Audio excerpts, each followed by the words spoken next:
Көріп жатқаныңыз жаңылықтар эфирде мен Асылбек Тағайбек уулу. Саламатсызбы? Алгач орчундулардан кыскача. Министрлер кабинетинин төрагасы Атылбек Касымалиев Казакстанга жумушчу сапар менен барат. Ошто Сулайман Тоңдолуп Алымбек Татканын ак медресеси кайрадан курулат. Бул иште президент өзү колдоого алууда. Президенттин үй-бүлөлөрдү колдоого багытталган долбоорлору ийгиликтүү ишке ашууда. Жакында бала ырысы дагы бериле баштайт.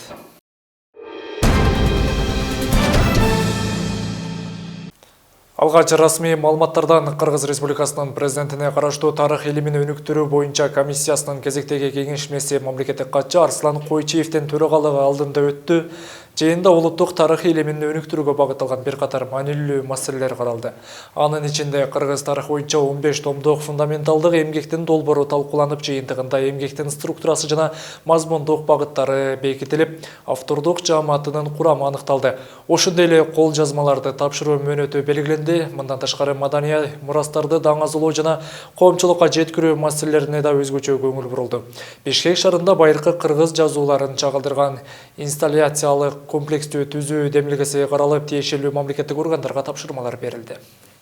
Ал эми Министрлер кабинетинин төрагасы Атылбек Касымалиев Европа биримдигинин авиациялык коопсуздук боюнча комитетинин өкүлү Петер Соренсен менен жолугушуп, кыргыз авиакомпанияларынын Европа биримдигинин авиациялык коопсуздук тизмесинен чыгаруу маселеси талкууланды. Жолугушууда өлкөдөгү авиациялык тармагындагы реформалар белгиленип, акыркы жылдардагы жүргүнчүлөрдүн агымы жана рейстердин саны олуттуу өскөндүгү айтылды. Европа тарап жүргүзгөн иштерге жогорку басым берип, акыркы чечим 2026 май айында кабыл алынары маалым болду. Министрлер кабинетинин төрагасы Атылбек Касымалиев 26-27 март күндөрү Казакстанга жумушчу сапар менен барат. Бул тууралуу Министрлер кабинетинин маалымат кызматы билдирди. Сапардын алкагында ал Евразия өкмөтүнө аралык кеңешинин жыйындарына катышып, соода-экономикалык кызматташуу маселелерин талкуулайт. Ошондой эле Касымалиев эл аралык форумуна катышып, санарип долбоорлор менен таанышып, пленардык жыйында сөз сүйлөйт. Иш-чараларга Евразия экономикалык бирлигине мүчө өлкөлөрдүн өкмөт башчылары жана эл аралык уюмдардын өкүлдөрү дагы катышары күтүлүүдө.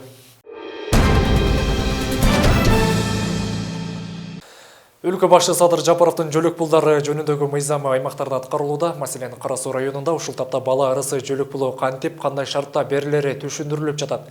Өлкө башчысынын үй-бүлөнү жана баланы колдоо демилгесинин ичинде социалдык контракт программасы кулачын кенен жайган. Ушул тапта райондо бир нече үй-бүлө бир ирет төлөнүүчү каражатка чакан бизнесин баштап, кирешесин көбөйтүп алышкан. Президенттин үй-бүлөлөргө көмөк программасынын алкагындагы алгылыктуу иштер жөнүндө кесиптешим Бегимай Асанова баяндайт. Жөлөк пулдун бала ырыс аталышындагы түрү 1-июлдан баштап бериле баштайт. Ал буга чейин мамлекет тарабынан эч кандай жөлөк пулу албаган 3 жашка чейинки балдарга берилет. Азырынча балдарды каттоо иштери жүрүп жатат. Өлкө боюнча жалпы 500 миңге жакын балага кулачын жаят. Урматтуу президентибиздин атайын жарлыгы менен ушундай балага ырысы деген жөлөк пулу бериле турган болду. Бул июнь айынан баштап документтерди ала баштайбыз, бирок июль 7-айдан баштап чектелет. 1200 сом өлчөмүндө төлөнөт. Ал 3 жашка чейинки балдарга төлөнөт. 3 жашка чейинки балдарга 1200 сом өлчөмүндө төлөнөт. Ал баягы үй-бүлө көмөк жөлөк пулунан өзгөчөлүгү кирешесин эске албайбыз да, ошол жери бар. Быйылкы жылдан баштап шарты катаал тоолуу аймактардын жашоочуларын колдоо максатында үй-бүлөдөгү 4-чү баладан тарта бала берик аталышындагы төлөм ишке кирди. Төлөмдүн графиги төмөндө көрсөтүлгөн. 4-чү балага 100 миң сом, 5-чи балага 600 миң сом, 6-чы балага 800 миң сом, 7-чи балага 1 миллион сом, 8-чи балага 1 миллион 200 миң сом, 9-чу балага 1 миллион 500 миң сом, 10-чу жана андан кийинки балага 2 миллион сом. Улкан Айылчиева мамлекет тарабынан бир ирет берилүүчү социалдык төлөмдү алган үй-бүлөнүн катарын толуктайт. 2 жыл мурда ай сайын алуучу каражаттын ордуна 100 миң сом алып, чакан бизнеске жумшаган. Азыр кирешеси 2 эсеге өсүп, үй-бүлөсүн кенен каржылап жатат. Улкан сыяктуу ишмердүүлүгүн мамлекеттин колдоосу менен баштагандар Кара Суу базарында ондоп саналат. Эң жакшы колдоо болду өкмөтүбүз тарабынан. Дагы ушундай колдоолор боло берсин. Башка мисалы пособие алганда только пособияны алып эле мындай нерсеге жетишпейбиз да. Алып эле жеп коюп бир айда эле жетишпейбиз. Азыр мен эң ыраазымын өкмөтүбүзгө. Мен 3 балам бар. 3 балам ай сайын 1200дөн пособие алат элем. Анан айыл өкмөттөрүнүн социалисттеринин жардамы менен, көрсөтмөсү менен 100 000 сом мамлекет тарабынан соц контракт алганмын. Бүгүнкү күндө 2 жыл болуп калды. Соода саттык боюнча алганмын. Товарларым ушу, анан бул жакта дагы бар, эки тарапта. Кирешем күнүнө бир айына 30 000 40 000 кирешет табам. 2024 жылдан баштап социалдык контракттын баасы 150 000 сом деп өзгөртүлгөн. Андан бери Кара Суу районунда бул колдоону алгандардын саны салыштырмалуу өскөн. Үстүбүздөгү жылдын 3 айында 109 адам социалдык контракт алууга белсенген. Бүгүнкү күндө 2273 соц контрактчыбыз бар. Ар түрдүү багытта алынган мал чарбачылыкта тигүү, нан бышыруу, кондитер цехтерибиз бар, навайканалар бар, устачылык, такси багытында алгандарыбыз бар. Азыркы күндө баарын иштеп атышат. Миллионго чыккан суусундук саткан соц контрактыбыз да бар. Анан азыркы күндө баарын мониторинг жүргүзүлүп, убагында иштер алып барылып атат. Кара Суу районунда калктын саны 395 500 адамды түзөт. Ушул тапта 8 435 бала мамлекеттен жөлөк пул алат. Бигимай Асанова, Ибрагим Төлөев, Ош жаңылыктары. Бүгүн Маданият, маалымат жана жаштар саясаты министри Ошко келди. Ош шаарында тарыхый мурастарды сактоо жана өнүктүрүү багытында масштабдуу иштер жүрөт. Жакынкы жылдары экинчи Мекке аталып келген Сулайман Тоо толук реконструкцияланып, анын инфраструктурасы заман талабына ылайык жаңыланат. Ошондой эле шаардын тарыхында өзгөчө орду бар Алмбек Татканын Ак медресесин кайра куруу демилгеси дагы көтөрүлүүдө. Медресе тарыхый архитектуралык стилин сактап курулат. Кененирээк алдыңкы материалда.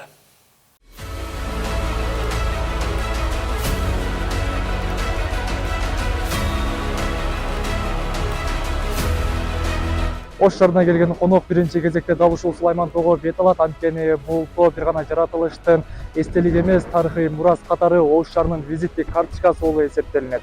Тоо Ош шаарынын так борборунда жайгашып, анын узундугу 1 километр, бийиктиги 300 метр болуп, шаардын булуң бурчунан көрүнөт. Ош шаарынын ажырагыс бир бөлүгү. 3000 жыл тарыхты өз койнуна батырган бул тоодо тарыхый эстеликтер сакталган. Алардын баштапкы калыбын бузбастан келген конокторго ыңгайлуу шарт түзүү максатында Маданият министрлиги жана жергиликтүү бийлик ири пландарды ойлонуштуруп жатыптыр. Учурда Маданият министри жана кала башчы дал ушул тоону кыдырып, жеринен таанышып жүрүшөт. Аты, жөнү кимге таандык, качан каза болгон? Бул жерде көбүнүн туугандары уже жок. Туугандары деле жок. Жанарыбыз көп краскаланып турбайбы? Ошолордун азыр тууганы бар. Краскалап, чөптөрдүн оруп карап турушат. А көпчүлүгүнүн мындай каралбаган, өрттөнгөндө карарып кеткен, түшүп калган көп жайлардын көпчүлүгү. Анан ал үстүндөгү түз турган Абдыкадыровдун көрсөтүшү ушул мазары. Маданият министри Мирбек Мамбеталиевден Сулайман Тоого келиши жөн жерден эмес. Быйыл экинчи Мекке деп аталган тоодо 12 миллион долларлык ири реконструкция иштери башталат. Долбоор 12 аймакты камтып, 3 этап менен ишке ашырылат. Анын алкагында Сулайман тоодогу бардык курулмалар толугу менен жаңыланат. Иштер ЮНЕСКОнун талаптарына ылайык жүргүзүлөт. Мына өзүңүздөр көргөндөй биринчи этап жакшы менен белгиленген, экинчи этап кызыл менен жана үчүнчү этап сары түстө. Сулайман тоонун инфраструктурасын жакшыртууга арналган жыйында мүрзөлөрдү сактоо жана эретке келтирүү маселеси дагы көтөрүлдү. Ага ылайык көрүстөндөрдөгү темир жана бетон тосмолор толугу менен алынып салынып, аймак жашылдандырылат. Белгилей кетсек, Сулайман тоонун аймагында жалпы 3 көрүстөн жайгашкан. Мына азыркы абаны. Азыркы чөптөр биз өртөнгөн жок 25 чөп көчүндө турат дагы. Бул деле бийикет коркунуч бар да. Биз азыр буларды тазаладык, бирок мына калырлардын арасын, ортосун биз тазалаш кыйын болуп атат. Анткени арасына түшүп кеткендер бар. Мындай мазардын ортосунда көпчүлүгү жайлар ушул жаз мезгилинде мындай түшүп кетет. Үстүндөгү бай керексиз ашча темирлерди алалы деген максатта биз азыр министр биретине өчтөн тапшырмасы менен жугуш өткүзүлүп, биринчи отурум жасадык. Мына биздин азыр Сулайман тоодогу 1901 жыл тартылган мына жерде мечит болгон. Мечит жана ошол жерде күмбөз болгон, булар азыр бузулуп кетип, ордуна сөктөр коюлуп кеткен да. Биз кечээден жумуш топ менен биргеликте көргөнүбүздө бул жерде ушул мечиттин урандылары жерде бар экени аныкталды. Буюрса мазар иретке келгенден кийин ушул мечит менен күмбөздү дагы биз иретке келтирип, реставрация калыбына келтирип койсок болот. Ош шаарынын мэри долбоор менен таанышуу учурунда Оттар базасынан Суудар базасына чейинки таш жолду асфальттоо боюнча долбоорго өзгөртүү киргизип, ишти масштабтуу жүргүзүүнү сунуштады. Ал жөө жүргүнчүлөр үчүн жол Сулайман тоону толук айланып өтө тургандай болушу керектигин белгиледи. Ошондой эле бул ишти ишке ашырууда турак жай ээлерине мыйзам чегинде кенемте төлөп берүү менен ишке ашырууга жергиликтүү бийлик даяр деп белгиледи. Ушу сиздерге кошулуп, акча каражатын табабыз. Ушундайына могул жерден токтотпой эле биз бул жердеги үйлөр менен сүйлөшүп, аларга башка жактан үй беребиз. Жакшынакай үй берип, ушул Сулайман тоону бир отол эле мындай айланган, толугу менен айланган.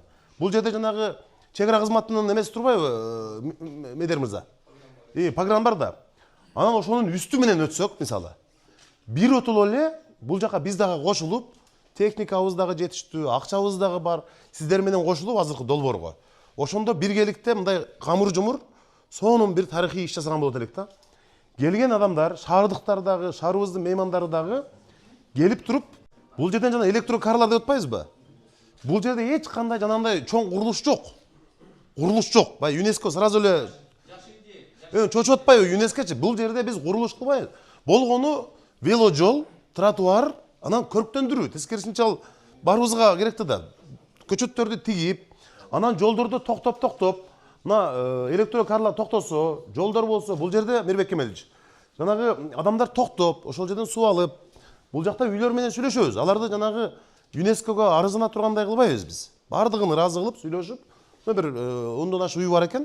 Алардын бардыгы менен макулдашабыз, жанагындай коркутуп үркүтпөйбүз, жөн эле сүйлөшүп, ушундай кылып туруп Мирбек Кемелович. Анан мындайынан бир айланып чыкса дейм да Сулайман тоону. Министр Мирбек Мамбеталиев долбоор 2019 жылдан бери созулуп келе жаткандыгын белгилеп, аны мындан ары кечиктирбестен бүтүрүү тапшырмасын койду. Былтыр 2025 жылы аябай кызуу иштер жүрдү. Дүйнөлүк банк аркылуу 16 миллион доллар бөлүнүп атат. Анын ичинен 12 миллион доллары Сулайман тоого жумшалат, 4 миллион доллары өзгөн мунарасындагы өзгөн музей салууга жумшалат. 30 апрелден баштап жүрүп баштайт. Биринчи этап, экинчи этап, үчүнчү этап ошо жыйынтыгы боюнча биз ошо ушул жылдын аягына чейин бардык жумуштар, куруу жумуштарын ушул жылдын аягына чейин бүтүрөлү деген максат койдук. Кудай буюрса ошол иштер ишке ашып калса, биздин ошо Сулайман тоонун көркү чыгып калат. Туристтерге дагы биздин шаардын конокторуна, шаардын жашоочуларына ыңгайлуу шарттар түзүлөт.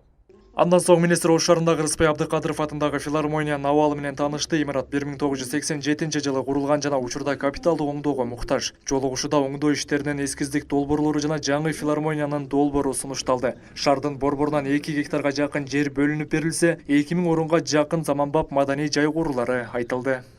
Бизде ошо Шамурзаев атындагы Курчак театры бар. Ошо Курчак театрынын өзүнүн имараты жок.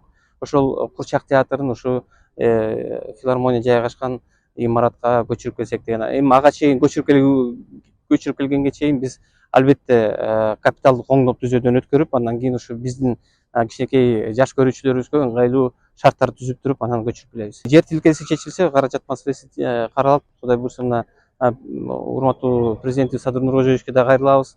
Менин оюмча где-то 1 миллиард тегерегинде акча сарпталат болуш керек. Биз ошо 1,5-2 миң көрүүчү Баткыдай залы менен заманбап филармония салсакпы деген оюбуз бар. Ош шаарынын тарыхый мурастарын калыбына келтирүү максатында дагы бир эри долбоор ишке ашканы турат. Бул Алымбек Татканын медресесин кайра ордуна куруу. Тактап айтканда барыңыздар билген Тимурлан Палван же болбосо Акбара дарыясынын жээгинде бошогон мурунку борбордук базардын ордуна тактап айтканда дал ушул жерге түшүшү мүмкүн. Алымбек Татканын медресеси 1940-1950 жылдары жол куруу максатында буздурулган. Учурда медресенин курулушун президент өз жеке көзөмөлүнө алып, ири долбоор ишке ашышы мүмкүн. Албетте бул урматтуу президентибиз Садыр Нуркожоевичтин тапшырмасы менен ошо Алымбек Таткан медресесин кайта куруу маселеси боюнча урматтуу президентибиз тапшырма берген.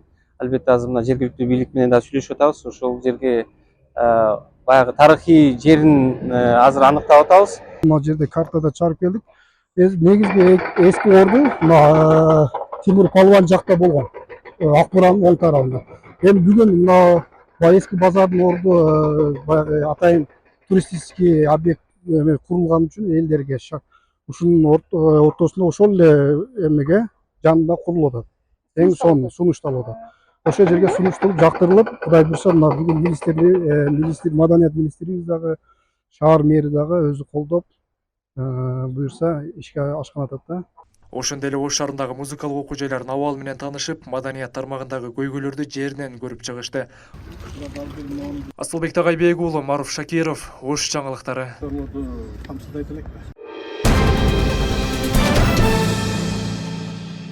Ош облусунун башчысы Аманкан Кенжебаев 3М төрөгөн энеге 100 000 сом тапшырды. 2026 жылдын 20 февралында Ош облустар аралык бириккен клиникалык ооруканасында Өзгөн район тургуну Мавлюда Бердигулова 3 кызды жарык дүйнөгө алып келген. Облус башчысы үйүнө барып, эне менен ымыркайлардын ден соолугун сурап, акчалай жардам көрсөттү. Ымыркайлардын салмагы 1800, 2220 жана 2300 граммды түзөт. Дарыгерлердин маалыматына караганда, алардын абалы жакшы. Жаңы төрөлгөн наристелерге Айша, Айчырай жана Адинай деген ысымдар берилген. Алар 4 мартта Төрөт стационарынан үйүнө чыгарылган болчу.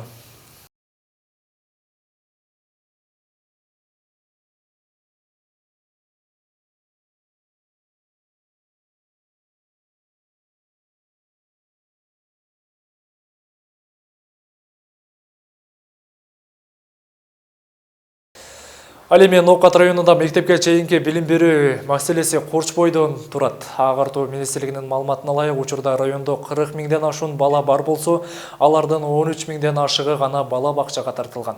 Бул маселени чечүү максатында 25 мартта мектеп жана бала бакча жетекчилеринин катышуусунда жыйын өтүп, тармактагы көйгөйлөр талкууланды. Адистердин айтымында Ош облусунда бала бакча менен камсыздоо деңгээли башка аймактарга салыштырмалуу төмөн бойдон келет. Бул жагдай калктын жыш жайгашуусу жана өсүшү менен байланыштуу. Райондо учурда 140 бала бакча иш алып барса да, алардын көбү типтүү эмес. Имараттарда жайгашкан. Мындан тышкары, айрым бала бакчаларда кезек күткөн балдардын саны 25ден 410го чейин жеткендиги белгиленди. Бул болсо ата-энелердин бала бакчага болгон муктаждыгын жогору экендигин көрсөтүп турат. Өлкөдө эттин басы жогору ойдон калууда, ал эми негизги пайда ортомчуларга тийип жатат. Бул тууралуу Суу ресурстары, Айыл чарба жана кайра иштетүү өнөр жайы министри Эрлест Акунбеков билдирди. Анын айтымында, коңшу өлкөлөрдө эттин басы 1200–1400 сомго чейин жетет. Бул жагдай сырттан келген ишкерлердин малды арзан сатып алып, кымбат сатышына шарт түзүп жаткандыгы белгиленди. Акыркы 4 айда 53 000 баш мал экспорттолуп, негизги пайда дыйкандарга эмес, ортомчуларга тийип жаткандыгы айтылды. Бул көйгөйдү чечүү максатында министрлик эт кластерин түзүү демилгесин көтөргөн. Ал үчүн 1,5 миллиард сом бөлүнүп, жалпы 10 кластер уюштурулат. Жаңы система аркылуу эт дыйкандан түз кардарга жеткирилип, ортомчулардын ролун азайтуу пландалууда. Мөөнөтсүз айдоочулук көлүктөрдү акысыз алмаштыруу акциясы 31 мартта жыйынтыкталат. Бул тууралуу тийиштүү мекемеден билдиришти. Акция аяктагандан кийин айдоочулук көлүктү алмаштыруу акысы 1389 сомду түзөт. Ошондой эле 31 декабрга чейин көлүктү 083 формасындагы медициналык маалыматсыз эле алмаштырууга мүмкүнчүлүк бар. Бүгүнкү күнгө чейин өлкө боюнча 335 000ден ашык айдоочулук көлүгү жаңыртылганы аныкталды. Жарандарга акысыз алмаштыруу мүмкүнчүлүгүн пайдаланып калуу сунушталат.